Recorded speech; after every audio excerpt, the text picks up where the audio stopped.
Hello everyone, তো এটা আমার বাইক বাজাজ পালসার N160। এই বাইকটা কেনার পরেই আমি কিছু মডিফিকেশান করেছি, যার মধ্যে এই হ্যান্ডেল বারটা চেঞ্জ, তারপরে ক্র্যাশ গার্ড ইনস্টলেশন, এইসব ভিডিও আমি অলরেডি ইউটিউবে আপলোড করেছি। এছাড়া এই বাইকটাতে একটা ভালো উইন্ডশিল্ড বা ভাইজার ইনস্টল করার ইচ্ছা বহুত দিন ধরে ছিল, আর আজকে সেটা পূরণ হচ্ছে। কেননা এই কিছুক্ষণ আগেই অ্যামাজন থেকে সেটা ডেলিভারি দিয়ে গেল। এটা খুলে দেখি বাইকে সেট হবে কি না আদৌ।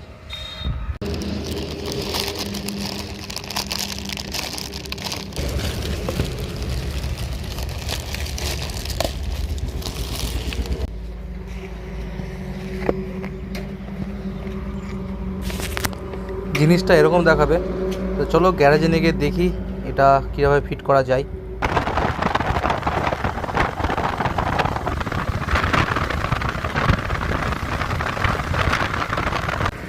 বাইকটা অনেক দিন ধরে ওয়াশ করা হয়নি, তাই প্রচুর নোংরা জমে গেছিলো, তাই সবার আগে ওয়াশ করাচ্ছি।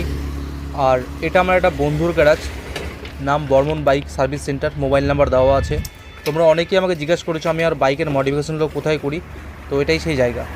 বাইক ওয়াশ কমপ্লিট, আর এখানে আমরা একটা নাম্বার প্লেট লাগানোর ব্যবস্থা করছি। কেননা বাইকের যদি ভাইজার ইনস্টল করি, সেক্ষেত্রে নাম্বার প্লেট কিন্তু আমি আর ওই জায়গাটা ইনস্টল করতে পারবো না। তো এটা একটা সেপারেট ভিডিও বানাবো। তো আগে বাইকের ভাইজারটা ইনস্টল করা যাক।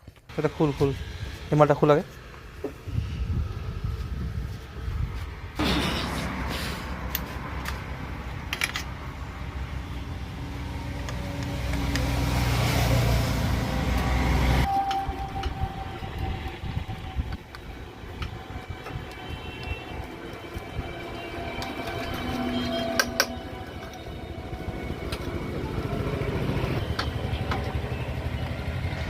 খুল ওটা।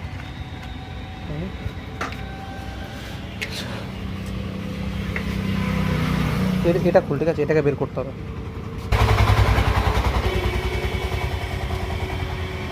পাব জেড প্লাস সিকিউরিটি, পরপর দুটো নাট বোল্ট দেওয়া আছে।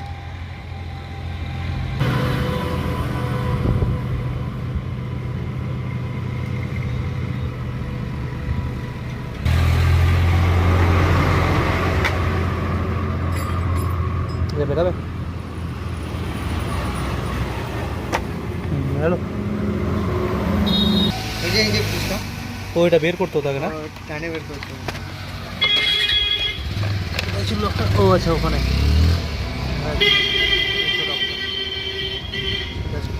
ঠিক আছে। এটা খোল, এটাকে খুলে দে পুরো। এটা পুরোটা খুলে দে।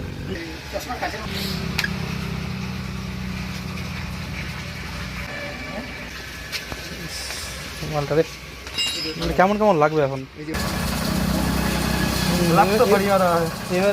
ভালো লাগছে, হালকা হালকা একটু এখানে কাজগুলো করে দেবো। হ্যাঁ, এইভাবে একদম একদম এইভাবে করে থাকবে, ঠিক আছে? জিনিসটা তুই ধরে থাক, দেখি।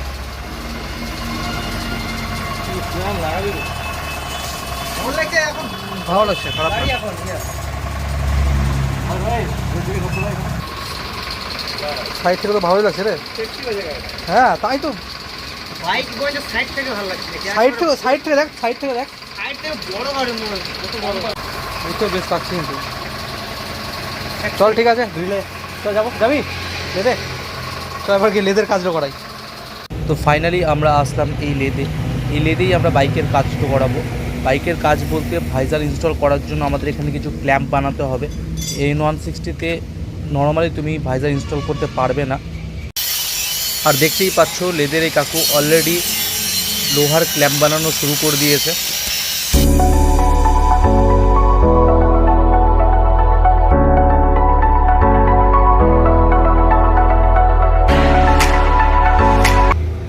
ভাইজারটা মেনলি এই নাম্বার প্লেট ফ্রেমের যে ক্ল্যাম্পটা আছে তার উপরে ইনস্টল হবে।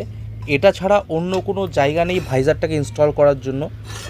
আর আমি চাই না যে নাম্বার প্লেট ফ্রেমের যে ক্ল্যাম্পটা আছে এটাকে আমরা কাটি বা এটাকে নষ্ট করি, তাই স্টক কোনো কিছুর উপর আমি হাত দিতে চাই না। সেই কারণেই এই যে নাম্বার প্লেট ফ্রেমের যে ক্ল্যাম্পটা আছে এটা আমরা একটা ডুপ্লিকেট ক্ল্যাম্প বানাবো।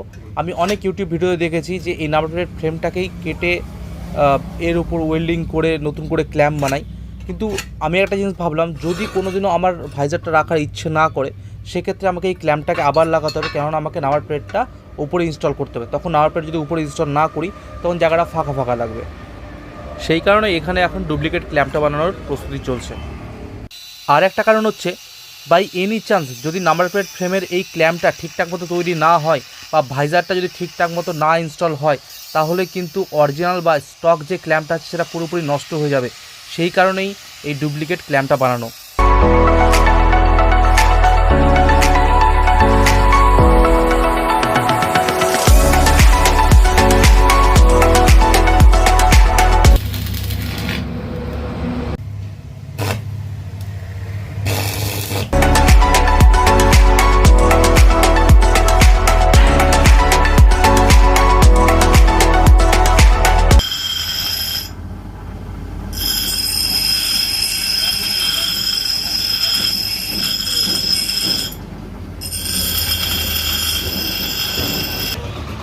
তো দেখতেই পাচ্ছ ক্ল্যাম্পের ইনিশিয়াল পার্টটা একদম রেডি। আর এটা অনেকটা সেই নাম্বার প্লেটের অরিজিনাল যে ক্ল্যাম্পটা আছে সেরকমই হয়েছে। আর এরপরে ভাইজারের ফ্রেমটা তৈরি হবে। এই কাকু অলরেডি ফ্রেমের কাজটাও শুরু করে দিয়েছে। এই দেখো এখানে মাপযোগ নিচ্ছে আর একটু পিটিয়ে এটাকে ঠিকঠাক করবে, ঠিকঠাক ভালো মতো করে অ্যাডজাস্ট করবে যাতে ফ্রেমটা ভালো মতো ফিট হয় আর কোনো গ্যাপ না থাকে।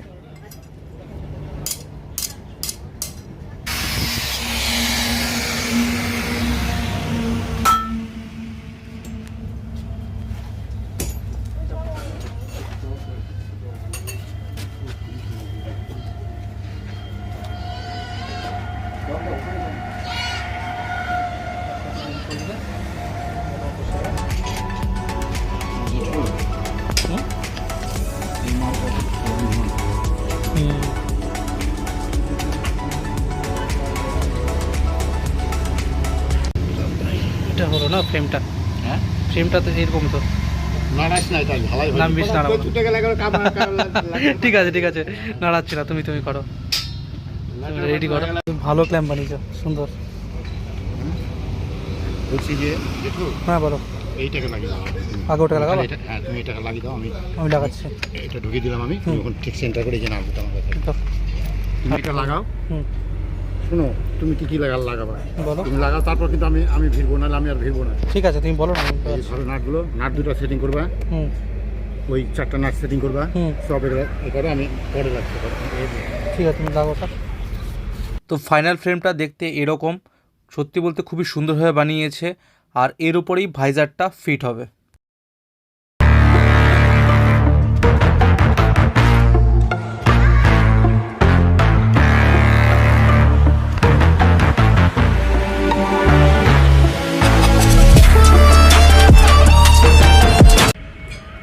ভাইজারটা ইনস্টল করার পর ফাইনাল লুক দেখো এরকম আসছে। বাইকটা বেশ বড় মনে হচ্ছে, আর এই সাইড থেকে দেখলেও মনে হচ্ছে না যে এক্সট্রা করে এটা ফিট করা হয়েছে। আর এপাশ থেকে দেখো খুব একটা বেশি গ্যাপও নেই, আমি যেরকম চেয়েছিলাম মোটামুটি ওরকমই হয়েছে। একবার এই পাশ থেকেও দেখে দিই তোমাদের লুকসটা, ফিটিংসটা বেশ ভালোই হয়েছে। এই পাশেও কোনো সেরকমভাবে গ্যাপ নেই। এবার এই ভাইজারটা কথা বলে, এই ভাইজারটা হচ্ছে পালসার 180cc বা 150cc বাইকের ভাইজারটা, যেটা তোমরা অ্যামাজনে ইজিলি পেয়ে যাবে। এটার দাম নেবে 580 টাকা। আর এই যে বাইকের ভাইজারের যে ক্ল্যাম্পটা, এই ক্ল্যাম্পটা তৈরি করতে খরচা হলো 600 টাকা, মানে টোটাল 580 প্লাস 600, 6 5 1180 টাকা। আর একবার সাইড থেকে বাইকের লুকটা দেখে নাও ভাইজারটা ইনস্টল করার পর বাইকটা কীরকম দেখাচ্ছে। যদি ভালো লাগে ভিডিওটা অবশ্যই লাইক করো আর চ্যানেলটাকে সাবস্ক্রাইব করে দাও।